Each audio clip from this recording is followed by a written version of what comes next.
So welcome everybody to the fashion seminar of Fashion in Helsinki 2021. We're at the part 2 of the discussions, and the topic of the conversations is reflections on inclusivity and marginalized identities in fashion design. My name is Ervin Latimer. I'm a fashion designer, writer, managing editor of Ruskeat Tytöt, Finland's first for people of color, by people of color media, and also one of the founding members of Nordic Fashion Directory, which is a new initiative for the Nordics aiming to fix some of the issues we have with the representation in the Nordics. And with me today, I'm super excited to have the co-creative director of Botte and Nina Ricci, Rushemy Botte. Welcome. Thank you. Hello. And where are you? How are you? And where are you now, actually? I'm good, thank you.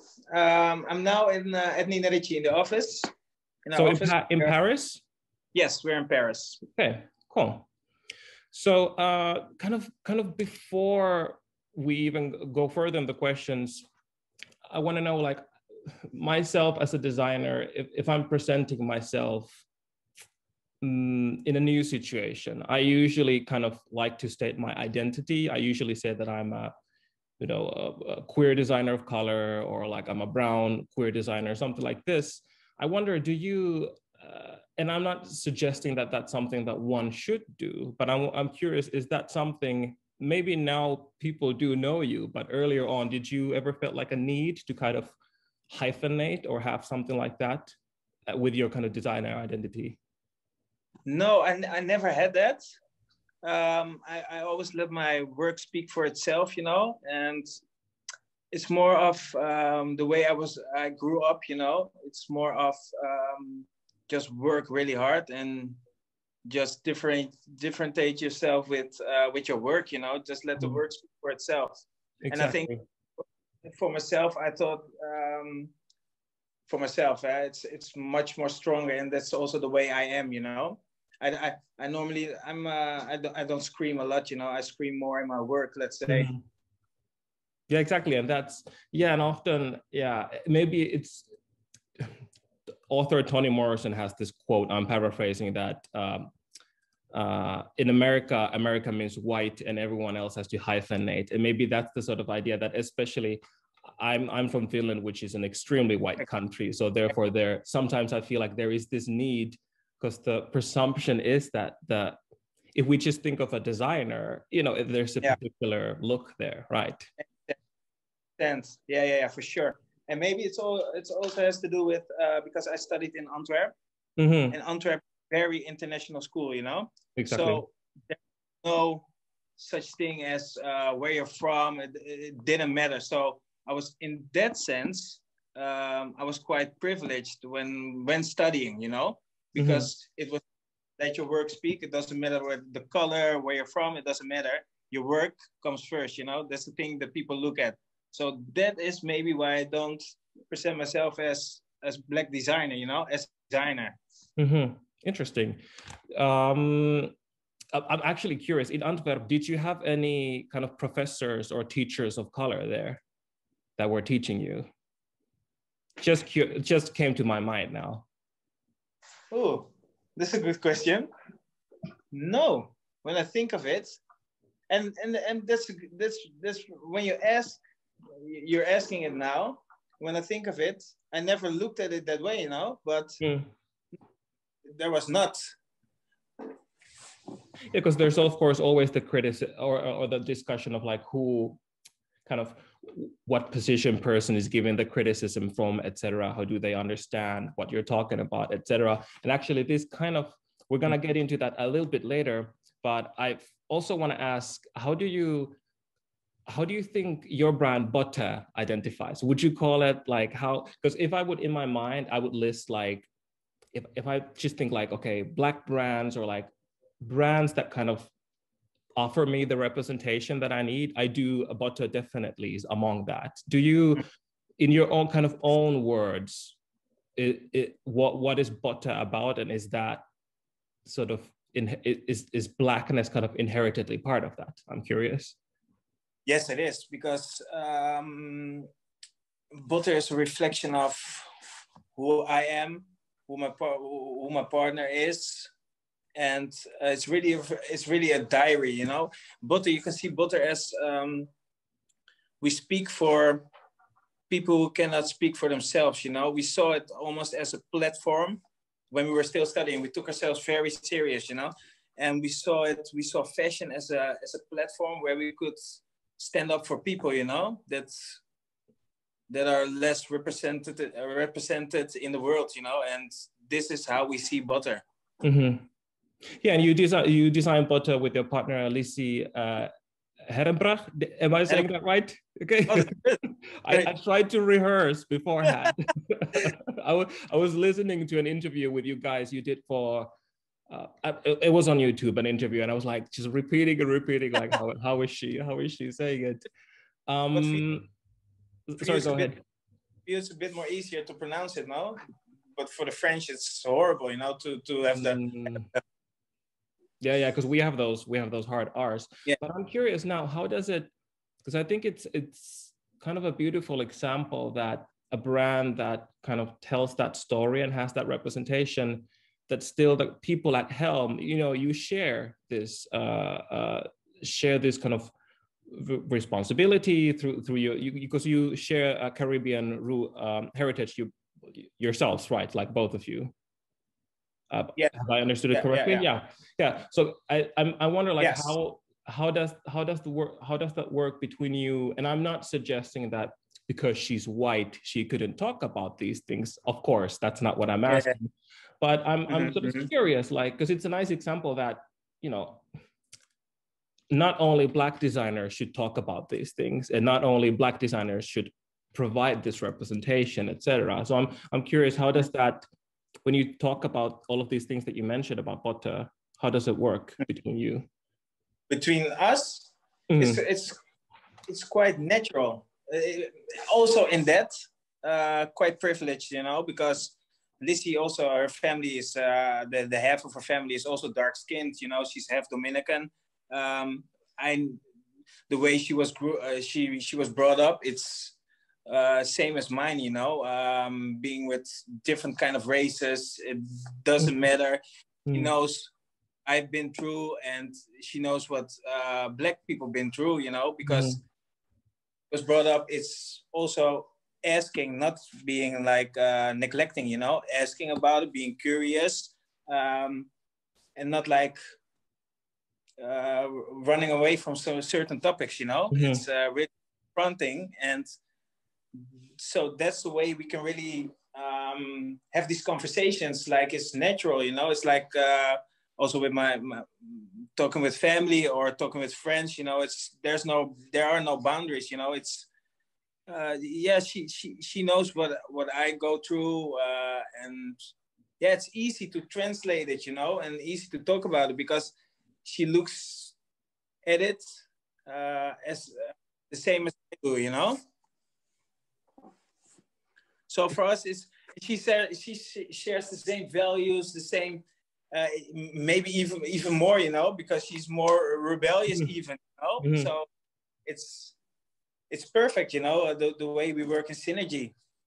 And it must be quite nice to have kind of a partner in crime there with you, because sometimes when you're alone in that position, it might be also frightening is the wrong word maybe, but you know, it must be when you tackle some of these issues and topics, it must be nice to have someone there next to you. It's nice, you know, because you can discuss. Sometimes you doubt about things, you know. When I graduated, you know, we were one of the first brands to have an all Black casting, you know, and people told us like you shouldn't do that because you should talk to the professional side of it all. And you know, we heard these things, you know, and we had like big middle fingers to that, you know. And I'm also quite rebellious, you know, but being together, you can discuss things, you know. Sometimes I'm a bit more emotional, and then she is a bit more like on the ground, you know, so we can really discuss, and it's good to being together, you know, because to be honest, I can be quite emotional in my translation to fashion, you know, and be like, coming with big middle fingers, but sometimes the story is more stronger if you evaluate it more. It comes more across, you know, to people. People take it more serious.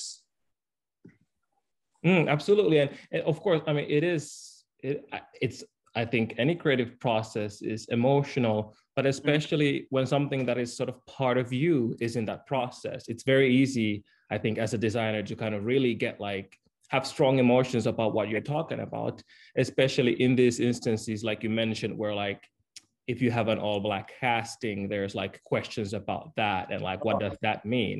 I mean, I can get furious, you know. At that point, furious, you know, and then being more rebellious, you know, to show. And now you see the opposite happening, you know. Yeah, and it must be because you launched Botta in 2017 when you graduated. Is that correct? Yeah. So it must be, and then in 2018 you were at the finals of ER, correct? And you won the ER competition. Yeah.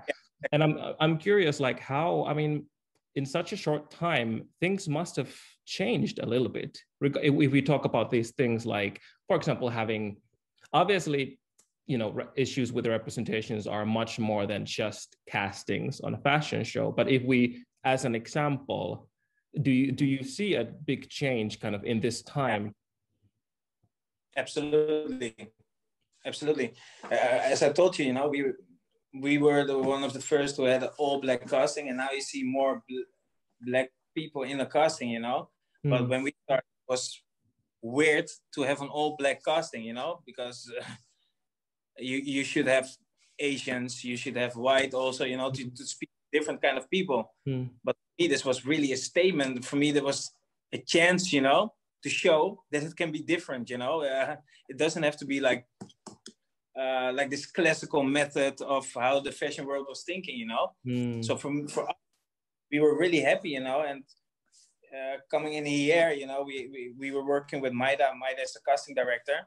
And there we found in her, because she was also, I love it, you know, she was also pushing for this, you know, so we found like partners in that, you know, and it's great, you know.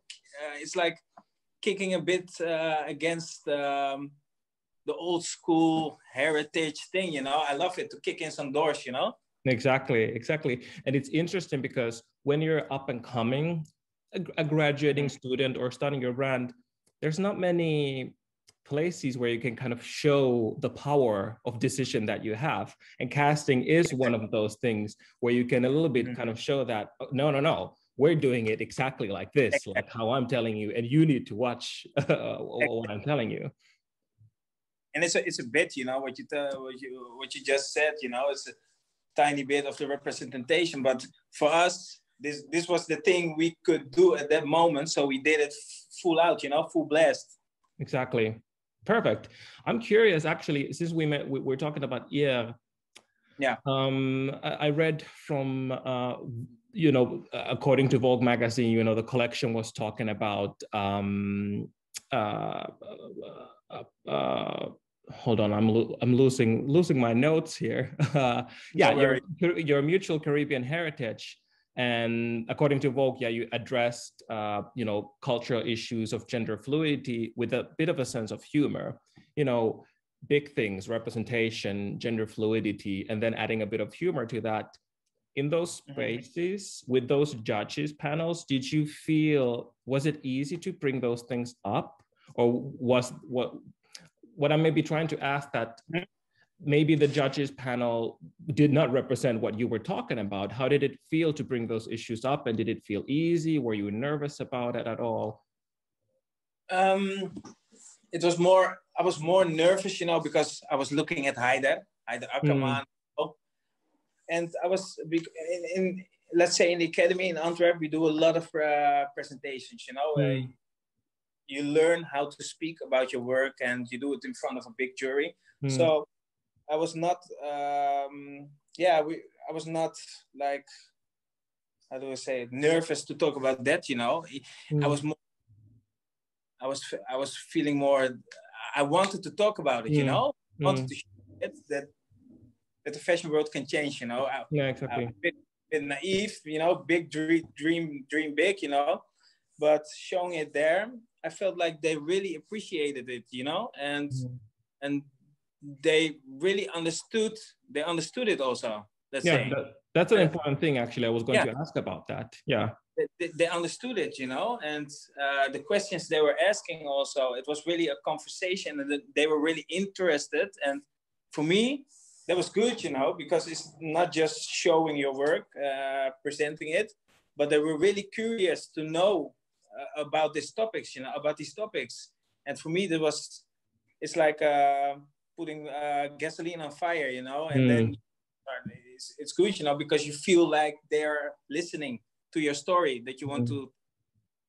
Yeah, and I have to say, like, finally, there also is in 2018. I'm not sure if that moment was there yet, but like at least now, finally, there also seems to be a global moment and a global momentum where also, you know, these points of view are being listened to, because often it's easily something that's kind of like in the marginal with like up and coming students, etc., and it's more niche. But now it feels like it's a bit more. But to be honest, what you said, it was quite niche, you know. But and also, you know, in here, I really felt there was room for our story to tell, you know, and people were even like pushing us in that. Yes, you know, it's this, you know. So that was quite good. Quite good. I'm good. Glad to hear that. So now we've talked about this sort of, because it's a really kind of, the energy that you're giving me now with this attitude kind of really matches what I get from when I look at the pieces and when I look at kind of anything that you've presented. So moving a bit to, you and Lisi were named creative directors of Nina Ricci. And I'm curious, you know, tradition, you know, a couture house founded in the 30s, you know, famous for their fragrances. I think in the new millennia, you know, it was that sort of soft, luxurious, chic Parisian woman, like the woman was the Nina Ricci girl. I'm curious, like, what was it easy? Were you excited to bring this energy to the Nina Ricci brand? Of course. Yeah. You know, what you said, you know, we got the call and we were like, Lisi was like, Nina Ricci, you know, Lisi was starting Googling right away. Yeah. I remember it because it was the first perfume I bought from my mom. It was Mom's Day, you know. And so what you described, you know, you have this blonde girl in mind, this romantic feel, you know. So when we were approached, I was like immediately, because we just won here, you know. Can you imagine? We were here. People were listening to our story. It was a bit small, but listening to our story. So we had the feeling that it was time to kick indoors, you know. And then we got a call for Nina Ricci. We said, okay, we can do it on a bigger scale. Let's do this. Yeah. And also, like, it's daring, you know, to approach us to do this job, you know, because they know us from Butter and, you know, Nina Ricci. So I was like, okay, if they approach us, they're open for change, you know, because otherwise you wouldn't approach us, you know, because we came in with middle fingers, you know, with health, fuck shell, and these kind of things, you know. So it's quite in your face, you know. So did you find it, now you've been doing it for a few seasons, how do you think that you found like a balance between kind of like what you want to, between kind of like things that you wanted to keep from the old Nina Ricci and kind of things that you wanted to add, or are you still finding that balance there of like, what is your kind of, or maybe I'm not, because that would suggest that something would be good right now. Maybe I'm more curious, like, is there some like new avenues there with Nina Ricci that you're still kind of hoping to achieve or go, or new directions that you're still hoping to go to with this kind of attitude that we're discussing? Because change doesn't happen quickly. That's maybe what I mean. Yeah, change happened quick. You mean here at Nina Ricci or in general? Nina Ricci, yes, yeah. Change happened quickly, yeah. But there were also here, you know. I don't know how the rest feels, but they were also open, you know, because the first shoot we did, you know, we took our whole team. We take it quite personal, you know. When we design, it's a super personal process, you know. And I cannot imagine designing and then showing or having surround us with people that are not represent us, persons as people. So for us, it was obvious to the first shoot we did to take our whole team to Santo Domingo and shoot there in our hometown, and in my girlfriend's hometown, there in the barrio, and with the people there, and showing the world that it can be different, for us. And always, we are the kind of person that always push, so always room to push more for things, we're always pushing, we're always looking, how can we do better, how can we show more,